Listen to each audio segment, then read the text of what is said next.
Hey, what's up y'all? Paul Che here today, and I'm going to be showing off my manga haul for the month of August. And I have 22 or 23 volumes for this month, so there's a lot and a lot to cover. So let's get right into it. We'll start off with Kodansha, and it's my only Kodansha pickup. We have Two Year Eternity Volume 6, done by the creator of A Silent Voice. Again, this is an amazing manga. I haven't read this volume yet, but this continues to be amazing, and I think that this is, in my opinion, better than A Silent Voice. But who will see? This is still an ongoing series. I don't know when it's going to end, but it's definitely going to be longer than A Silent Voice. Next up, we are going to our Yen Press pickups, and we got volume 22 of The Tomb. And I still do not know what the last volume over there in Japan. I know that this series is over, or I think it's over. So, looking forward to finally finishing this series. And this has been a roller coaster, and I can't wait to see what the conclusion is going to be. We got volume 14 of Trinity 7, a fun, silly, ecchi harem series that it's split between people not liking it and people liking it, and it's a guilty pleasure of mine, and I have no shame in reading and collecting this. It's just a fun series to have for me. And then the last of the Yen Press, it's another silly ecchi harem series, and it's Tales of Wedding Rings. I first got into this series on Crunchyroll's manga section, and I just thought it was fun. It's just a fun, silly, kind of perverted series that I enjoy and I have no shame in collecting, and it's a guilty pleasure of mine as well. Alright, we're moving on to our 7 Seas pickup, and only have 4 of these. And first up, we got Magical Girl Spec Ops Asuka Volume 3. This has an anime adaptation coming up, done by Leiden Films, which that studio is kind of hit or miss to me. So, there's that. But I did make a manga recommendation video of it, and I'm glad that somebody on that video pointed out that I'm one of the very few people who has made a recommendation or a review video of it. So go ahead and check it out if you are interested in some Dark Magical Girl series, and if you want to have some kind of background information for the upcoming anime adaptation. We have another guilty pleasure series of mine. It's called Lord Marksman and Banditist Volume 8. I enjoyed the anime, that's why I started to collect this. There's something I should point out, that the artwork has kind of improved from the first volume, which was a little, I don't know. The artwork just was a little weird at the beginning, but it did dramatically improve. Again, this is a guilty pleasure of mine, and enjoy reading this. And we got volume 13 of Arpeggio of Blue Steel. I haven't read this series in a while. I think the last place that I left off was at volume 10. I think I need to reread the entire series and read all the way to volume 13. But it's a fun little battleship series, kind of like Konkole series, but I just like this series a lot. I don't know if not a lot of people talk about it or have it in their collection. And then we got Made in Abyss Volume 3. And again, I know how amazing the anime is. I have not seen the anime. I probably never will, since it's locked behind Amazon, or I don't know.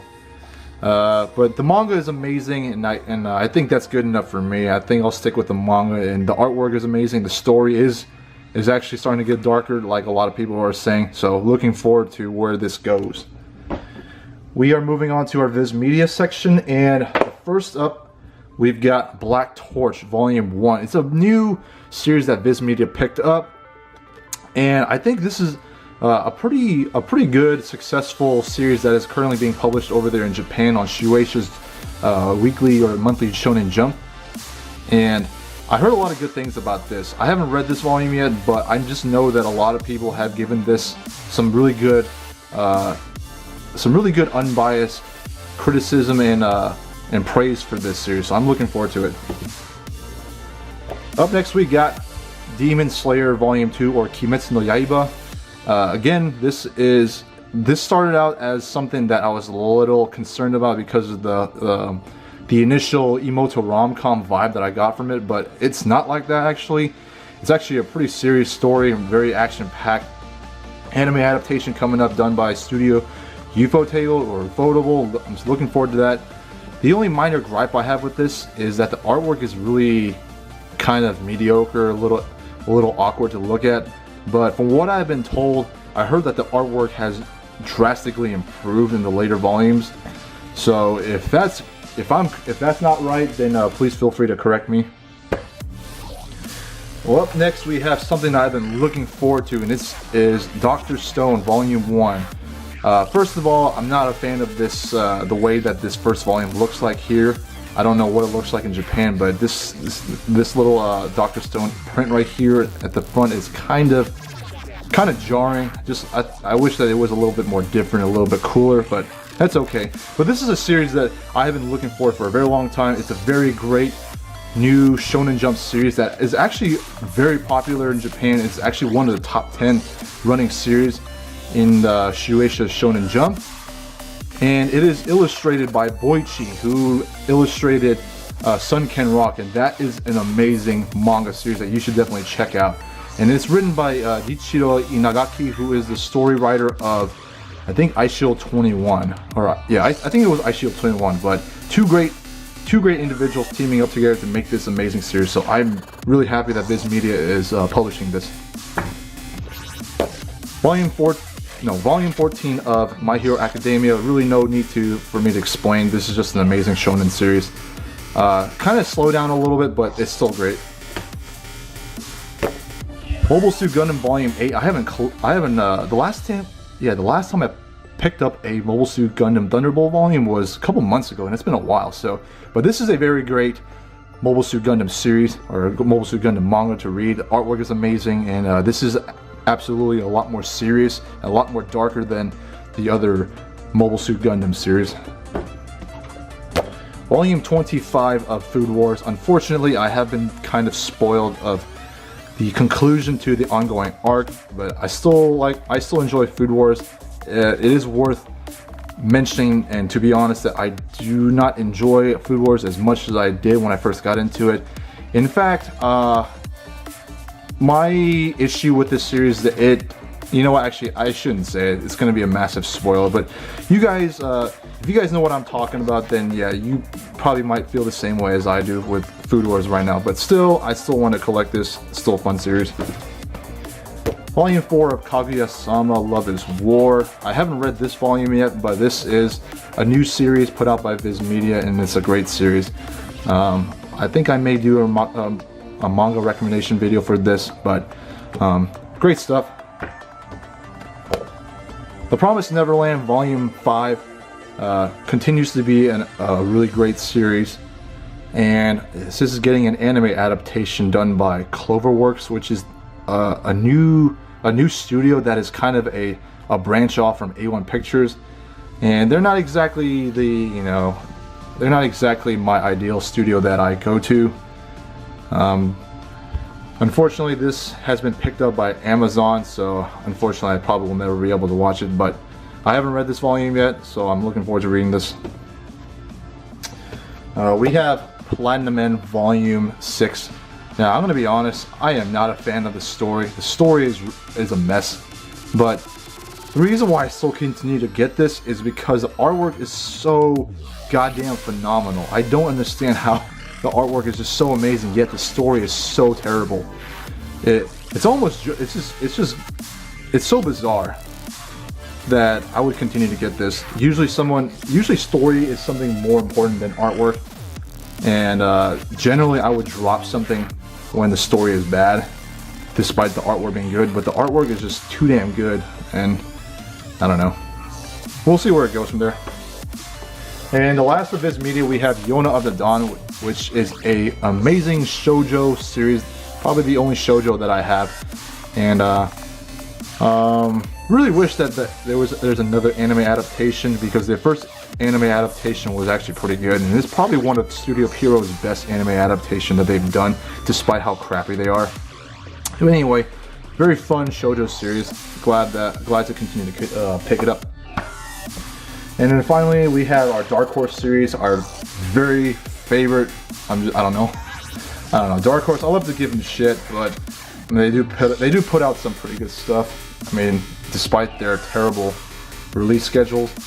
Fate Zero Volume 6, manga adaptation of the amazing light novel and anime series of Fate Zero. I'm a huge fan of Fate series, and as you can tell by the numerous Fate videos that I've been putting out, I play the shit out of Fate Grand Order, and this is just a fun little thing to have if you are a huge anime fan. It's not really necessary to pick up, but if you're a huge Fate fan, I think you should definitely pick this up. Definitely very graphic, and a lot of stuff from this manga has been cut out from the anime. I Am a Hero Volume 7.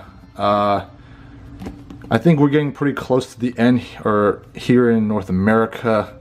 Again, best zombie manga series that is currently going on, and highly recommend you guys to pick this up. It's a great series, despite Dark Horse taking forever to put this out. Volume 39 of Berserk. Unfortunately, I think Kentaro Miura is back on hiatus, and I don't know when he's ever gonna come back, but I think I've pretty much given up at this point to where we're just gonna, we're gonna see a conclusion anytime soon. So, I mean, we'll just let Kentaro Miura come back whenever he wants to and put out chapters whenever he wants. So I'm not gonna get upset or angry anymore. I guess I'm just tired of being patient, so I might just worry about something else. But other than that, I'm still glad to have Volume 39 of Berserk, and I'm still pissed off at this terrible spine right here. God damn it, Dark Horse. And then our last one is Blade of the Immortal Omnibus Volume 6, and this particular volume is a massive book.